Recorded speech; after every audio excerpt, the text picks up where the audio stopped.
breakfast in Kyrgyzstan. Very nice vibe here. Here's a balcony from my hotel. And the view is pretty good. Yep. And you can see mountain ranges over there. Okay, now I'm entering Kyrgyz Mosque. No, it's kind of Russian mosque. Oh, Russian Mosque, okay. So what's the name of the So mosque? now we're entering to the one of the oldest mosque in Kyrgyzstan, and like a Russian And this is the wooden build, oh yeah. Orthodox church, Okay. which was built in 1895. Oh. Exactly this one. Okay. So the history of this town and plus this area of the church, it starts in 1869. When the Russian Empire came here after occupying the area, and they started to build a town here. It's like the military point. And when the Russian army, they were going through the places, they had a church, like tent church. They can move anywhere they want to move. And beginning of then later on they built only one church, but after the earthquake it has been destroyed. Oh. And as I said before, 1895 they again rebuilt this one. And do you see, it's like exactly like same technique of building like we saw church in the Almaty. Wooden, because it has a very stable seismic system against the earthquakes, because it's wooden. Because if you build it from the bricks can just crack down, just break down, right? Yeah. When it's made of wooden, this building is stable, at the same time it's a kind of flexible, it can move, you know. When it's earthquake, it can shake better, and just shake and it will slow down and won't get destroyed. Right. Because it's not rough like a bricks materials, right? Makes sense. Yeah. And when the Soviet Union came here in the 1920s, the church stopped serving as a church because there was like Soviet ideology that no any God. You know, it was like forbidden to pray to God, you know, to follow any religion. And it was till 1995 it's been used as in a part of some years it was been used as a museum part. For some years it's been used as the gallery hall, and only in 1995 they get it back as a service of the church. Okay. Now we are going to inside of the small church. Okay, I need to turn off. I can't film right now, so yep. That's the okay. This is the mosque. Russian-Orthodox church. Oh, sorry, church. Yeah. It's a wooden building, so I think it's kind of cool because it can withstand earthquakes better. Yep. It's a nice area. Hello. The view from the top. In the view. Hello, guys. Now we're in the Russian-Orthodox church. As we mentioned before, probably you will see the beginning of this video on your YouTube channel, right? And here, exactly from any point of this town called Karakol. Karakol is means big river, like from old Kyrgyz language. Because when the Russian Empire in the 1869 they arrived here was a huge river.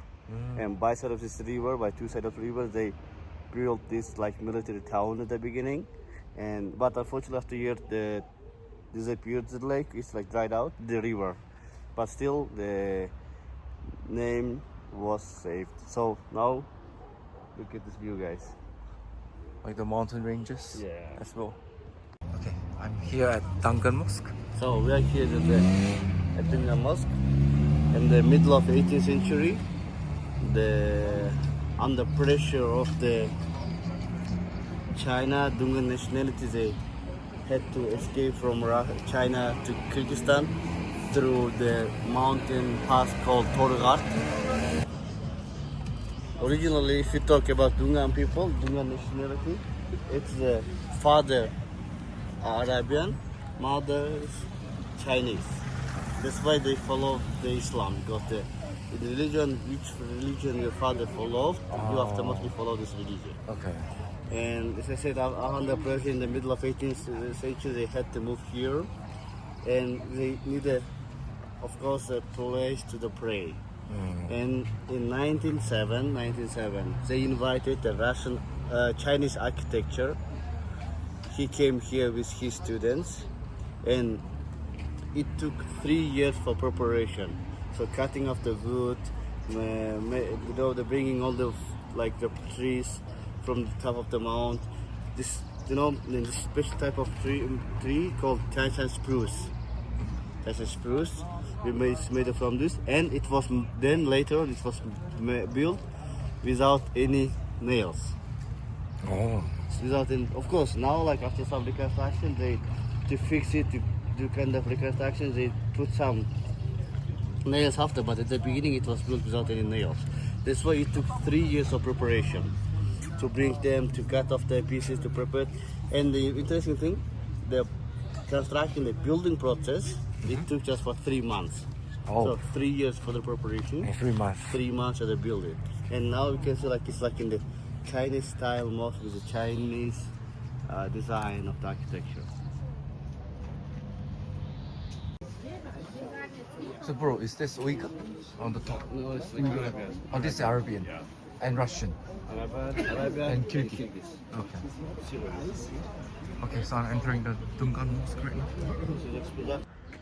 The usual type of the mosque we used to see, but you can see now it's completely different design, completely different style, Chinese style of architecture, right?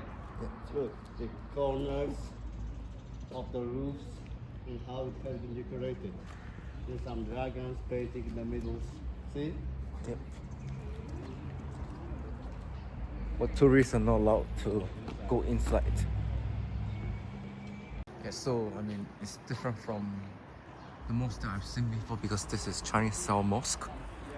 So it's like a combination of Muslim and Chinese architecture.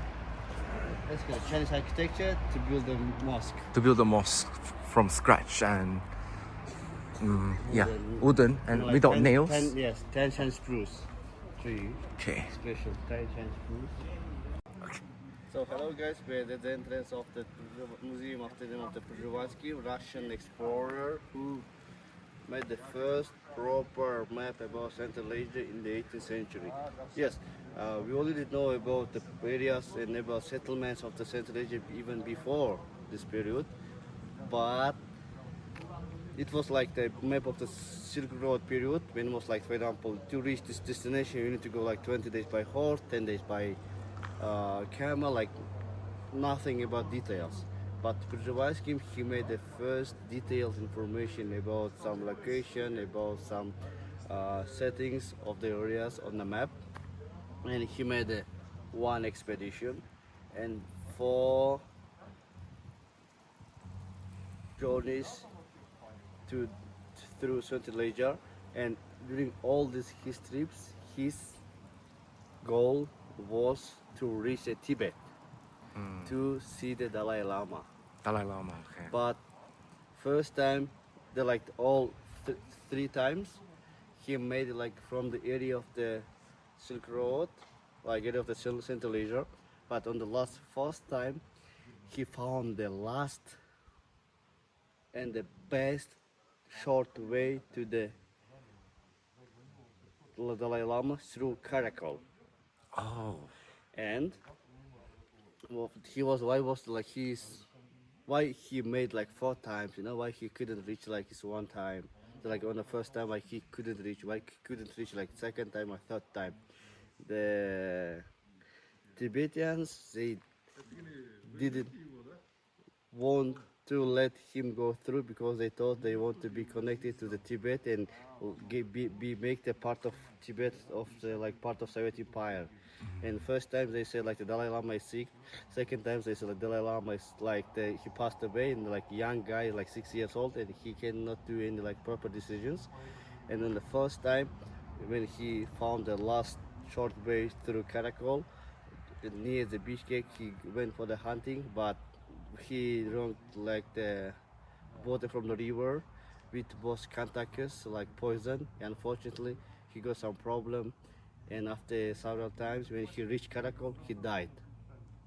And his last wish was to be buried on the side of the lake. So now, from here, we can see the first shore of the lake. So he wanted to be buried on the shore of the lake. And after we go to museum, we see his route. Then after we go and see his statue and like the place where he was buried. Okay, Good. perfect. Let's get going. Yeah. Okay, I'm entering the museum right now.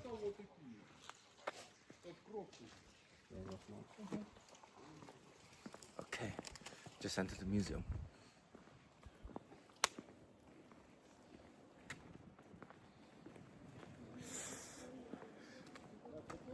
It's a nice path. It's such a nice path. Yeah, it got through parking line, and they put a lot of effort to make it very good. Yeah, unfortunately my selfie stick is not You invisible. can like show around. You know, like some of the selfie sticks, if you take videos with it, it's invisible. But mine is visible, unfortunately. I didn't buy a good one. That's fine. Oh, look at the path, it's so good.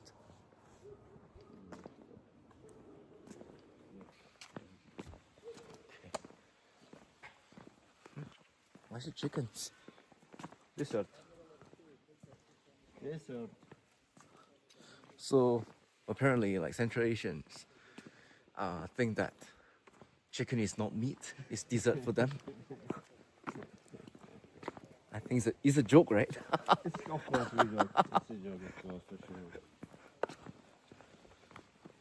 sure. They say lamb is like a proper meat. Yeah.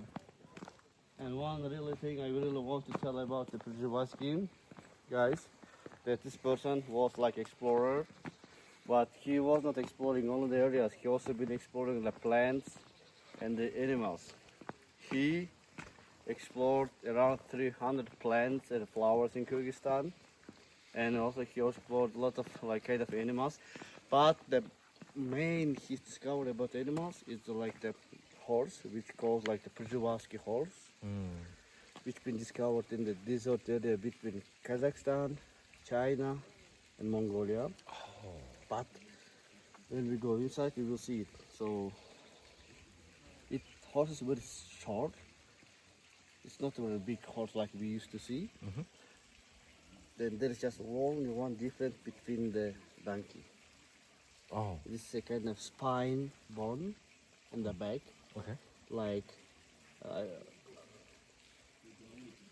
there is like if the donkey has like, for example, now we see the spine bone inside. If like one less for one bone, it will be donkey. Oh, Now like that's like the difference. just one bone. Oh, Number of one bone. Okay. okay. That's so cool. Now we go through.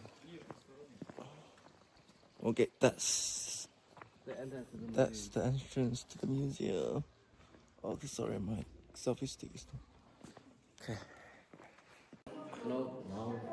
Before I told you that he made four attempts and one expedition to reach the Tibet to see the Dalai Lama. And all these times, the people from Tibet, when they come close to Tibet, they didn't let him to see the Dalai Lama, and he had to turn back every time. And one of the reason why he wanted this Dalai Lama, people say like he wanted have a kind of dealing with Dalai Lama to make the Tibet part of Russian Empire.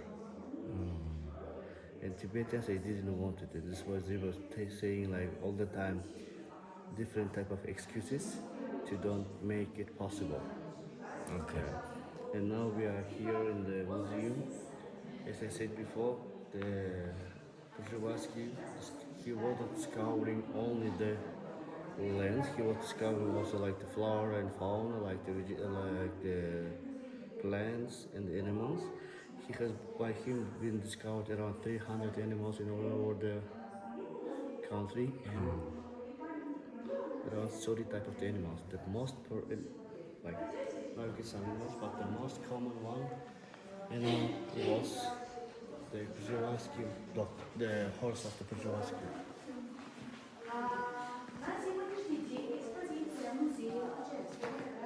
This picture is very interesting. It's a kind of illustration of the Przhevalski, the period of the when he been discovered. If you look it from this side, look at this one. It looks like the just look with your eyes. It looks like it's going this side, right? The man on the horse. If you look from this side, see, man is going to this side. Then, if you look it from inside, it goes to this side. Oh,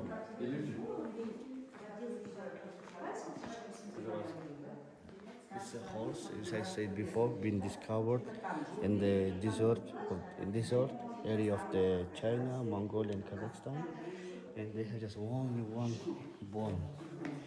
If like in the spine bone side system, if like one bone will be missed, it will be like less for one bone, it will be considered as a donkey.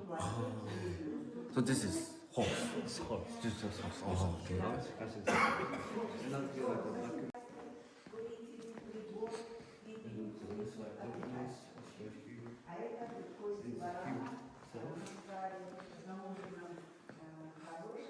How do you pronounce his name? Przhevalski? Przhevalski. Przhevalski. Przhevalski.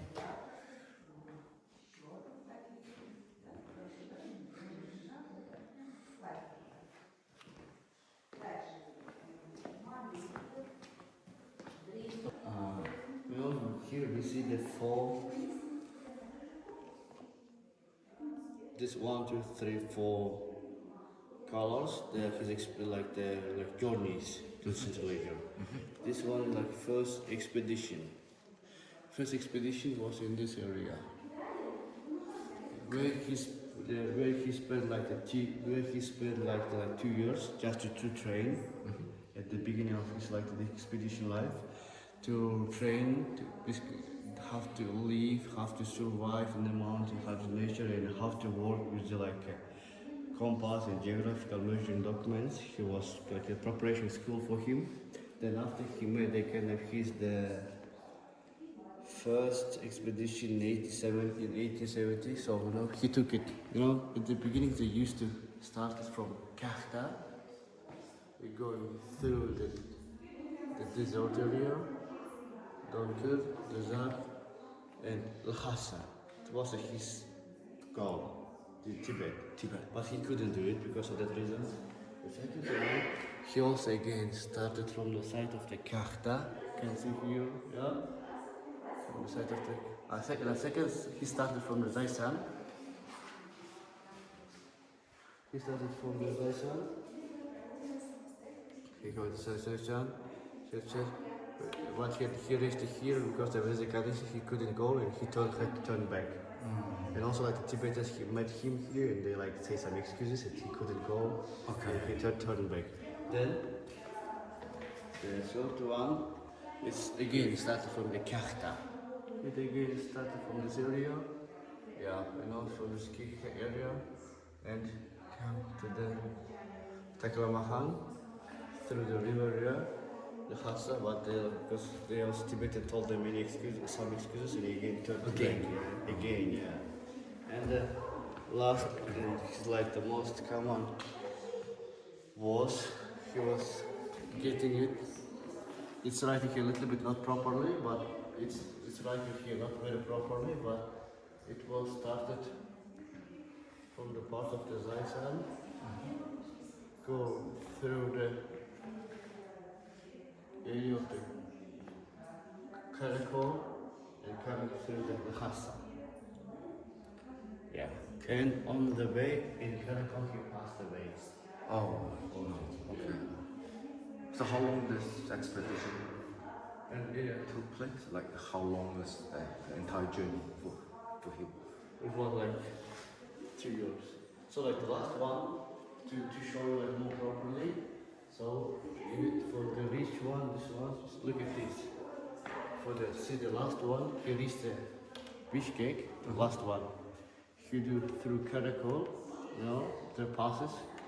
You come to Karakol, doing all the way from Karakol, and but on the way to Karakol, he died unfortunately. Oh, In the area. okay. Yeah. Now we go to the place where he was really buried. Okay.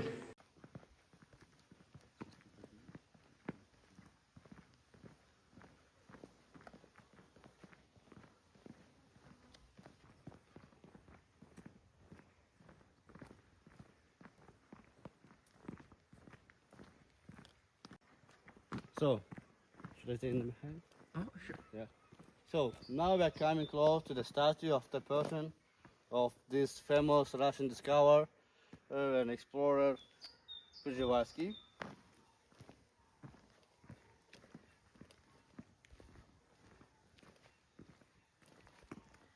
And he is a period of his living. He was born in 1859 and like 1839 and died in 1888.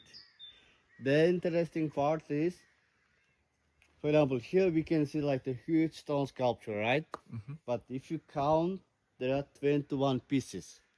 This is like the 21 year that he dedicated of his life to the scientists. Oh, okay. Yeah.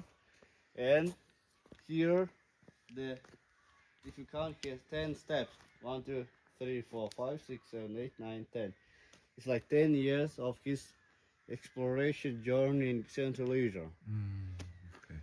And the weight of this whole sculpture is 365 tons.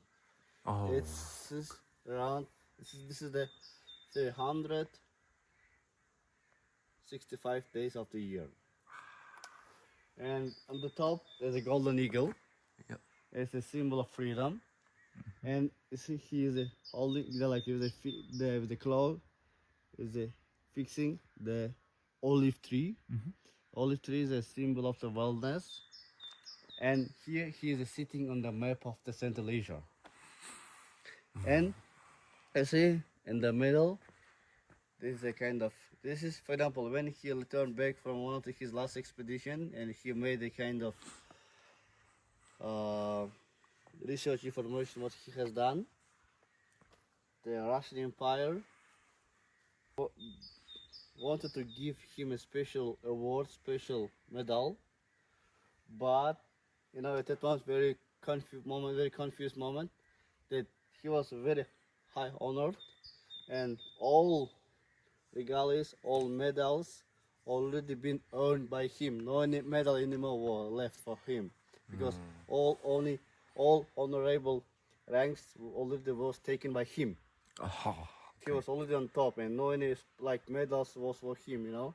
And the Russian Empire, he said like to make special like kind of golden coin, gold medal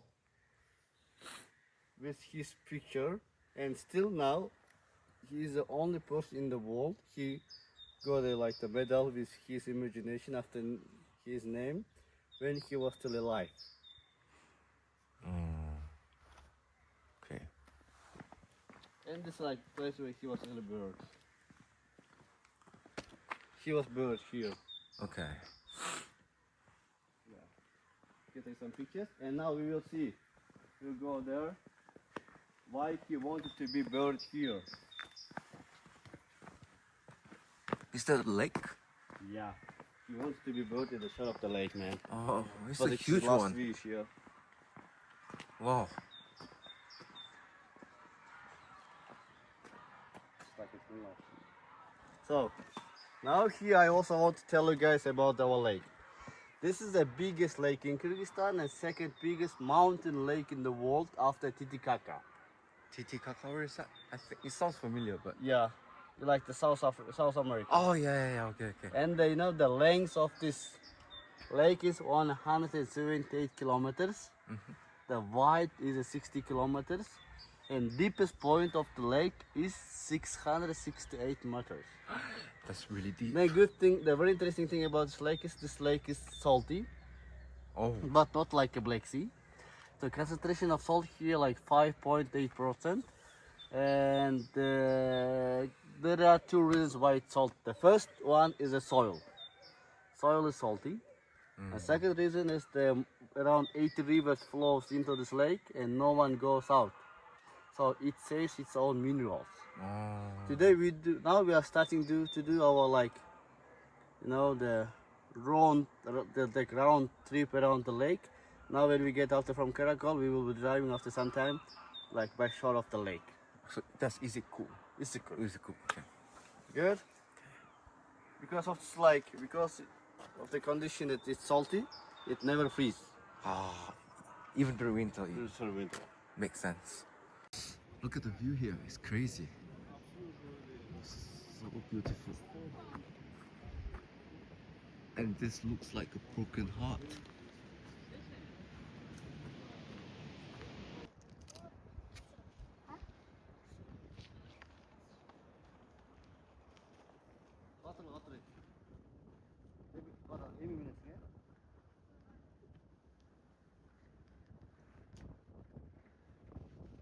It's saying the period of that when the Kyrgyz people were living in tribes, we had a very powerful king in this area, two powerful kings, and one of them had a very pretty woman, wife, and the second fell in love.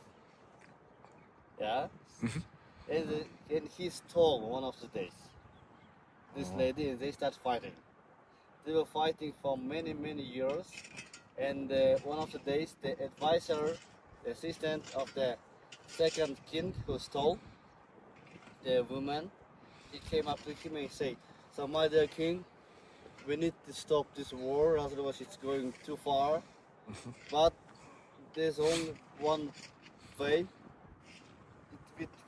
In this case, we will not lose in this fight, in this war." He's saying, "Let's kill this lady." Yes, she's saying, but he's saying, in this case, the lady will die, but in one hand, she will never come back to him. And he organized kind of like fake celebration for 7 days. And every day they were cutting by one bull.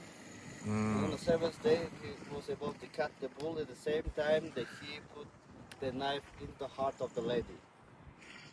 And the heart was the whole boiling blood was coming out from the heart and covered all the valley. When it get dry, the tower was come. These 7 bulls appeared after. So this is another legend. Yeah. Okay. So they take some pictures, enjoy. Yeah, cool legend. If you want, you can get some coffee there, man. Enjoy the view of the coffee. Oh, okay.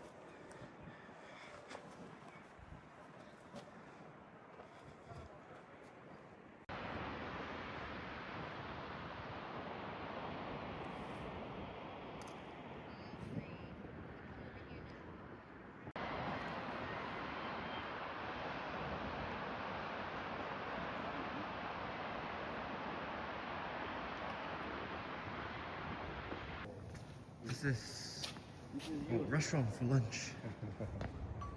This is called Yurts, where the locals live in. With nice architecture. So this is soup version of lakman. My biscuit came a bit late. And I thought it was a small one, but it's much bigger than I've expected. Okay, I'm having this skewer right now. It's so big. It only costs like £3.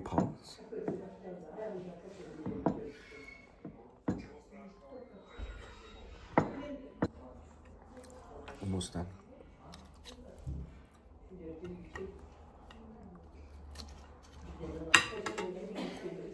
Okay, I'm done with first stick.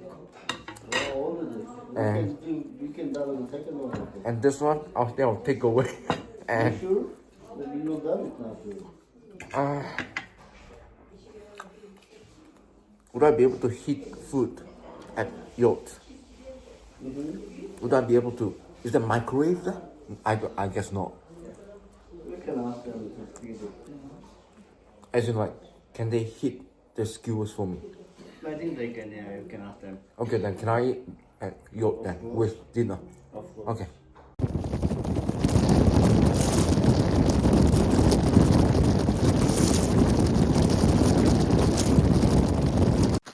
Okay, so this is called what? Fairy Canyon? Fairy Tale Canyon. Fairy Tale Canyon, okay. And it's about 1 million years old? Yeah.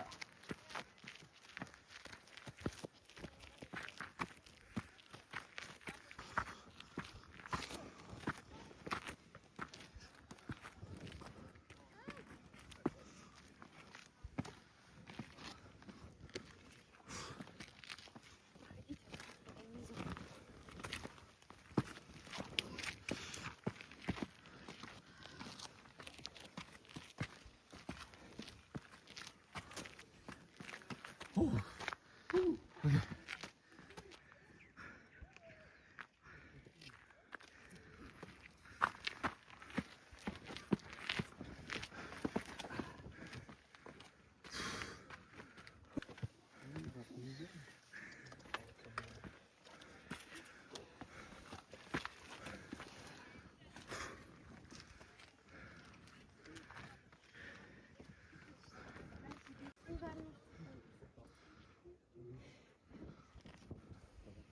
Go back? Yes. Yeah. Let's go back.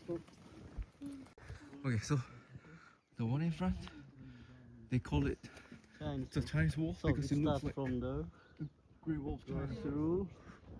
Goes there. Like mini Great Wall of China. So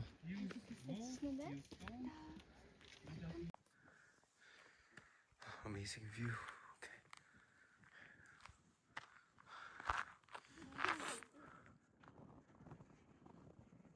There's another canyon that came. So hot. It is, man.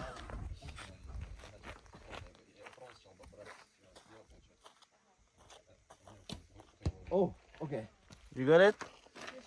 Did you get it? Yeah, I got one. But oh man, it's not easy. You know, Korea is best in archery, right? Really? Number one. Oh. Number one.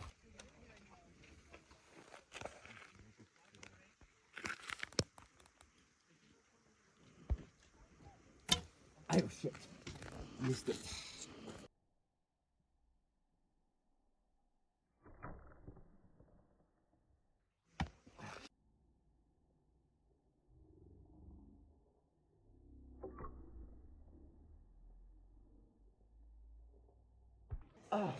How it feels? Very heavy.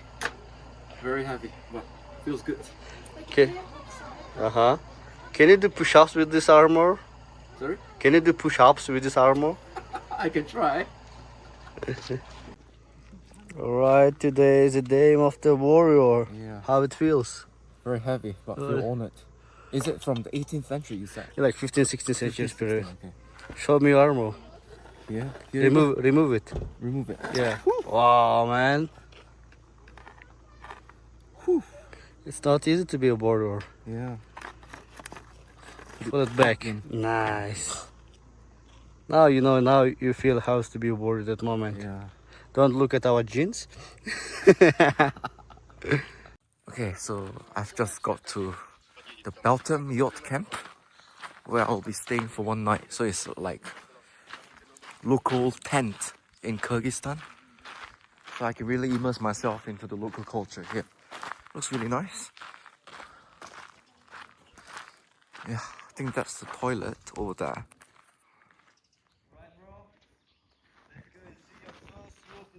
Yes! Yeah, it will be my first time ever to stay in this kind of accommodation. Like a tent-like accommodation. So, very excited. Okay, so this is my yacht. The main thing is about your yacht. Your name is Swallow. Swallow. Yeah, Okay, it's your name of your yacht. okay. So go inside. You have extra blankets. It's like really local. You take off your shoes here. Oh, sorry. No, that's fine. I'm just saying. You sleep here. Okay. Plug in. Then you will give electricity later. So, tana beres ke chongsa? The toilet looks like this. It's like basic facilities, but this is good enough for a camp like this. And apparently, all the shepherds used to live in this yurt camp and raise their kids here. So, but now they're open to like guests. Really good.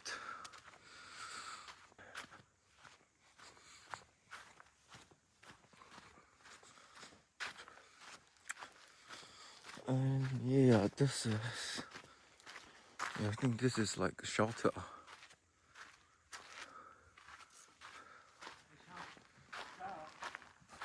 And that's a bar over there. This one, the bar area. And I'll be having my dinner here. Okay, so this is the place where we're gonna have dinner. Oh my god, it's so gorgeous, like this place. So guys, hello. Now we're in the yurt, traditional yurt. So Kyrgyz people, we are nomads, and it's not possible to imagine the nomad lifestyle without horse and the yurt. We've been using the yurt till the 18th century, like fully. We've been like real nomads, moving all the time during the seasons, all the time. And this is made of the willow tree. Willow. Yeah. Then in the middle of the willow tree, we have this kind of very thick trees. So then we call it a throw tree. This is throw, C-T-R-A-W. C-T-R-A-W. Oh, straw. Yeah. Straw. Oh, tree. straw. And this one we used for isolation. To keep the temperature warm inside. Oh, for insulation from heat. Because in the middle we have a fire, and to keep the fire temperature good, isolation, we use this one. Then we cover it with the felt. Felts made of the sheep wool, and everything to care during the period of the nomading. Our people, we used to use the 3 horses or 2 camels to transport it. And now we do it like by cars and by big trucks. It's a yurt. Yeah, so that was my guide's explanation. Hopefully you guys can understand like the purpose of yurt. It's very important for Kyrgyz people, especially for shepherds.